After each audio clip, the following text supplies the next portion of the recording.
The Church de San Pablo is one of the most important symbols of San Pablo Coapan. Although the exact date of its construction is unknown, its origins date back to the early years of evangelization in the region during the 16th century. For nearly 5 centuries, this church has witnessed the traditions, faith, and history of generations of community members. Its architecture reflects a popular religious style with colonial influences and is constructed primarily of masonry and concrete, the result of various expansions and renovations carried out over time. The main facade features a simple and symmetrical composition, characteristic of rural churches in Veracruz.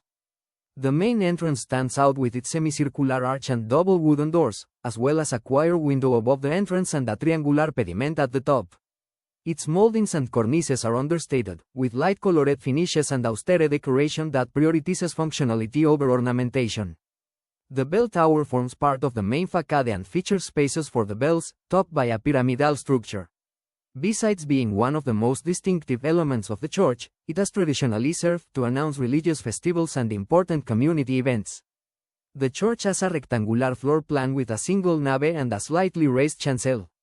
On one side are the Ssa Christi, parish office, and a catechism room, while at the front is a spacious atrium used for processions and religious gatherings. The interior has a simple and functional layout, with a central aisle, smooth walls covered in plaster and paint, side windows that allow natural light to enter, tiled floors, wooden pews, and a raised choir loft at the rear. Among the most important religious images is that of Saint Paul the Apostle, patron saint of the community and namesake of the church, depicted with a sword and a book or scroll. Also prominent is the image of Father Jesus of Consolation, greatly revered by the inhabitants, whose feast day is celebrated on March 15. Images of the Virgin Mary, whose nativity is commemorated on September 8, and of Saint Mary Magdalene, whose veneration recalls the ancient settlement of Santa Maria Magdalena Coapan, are also venerated.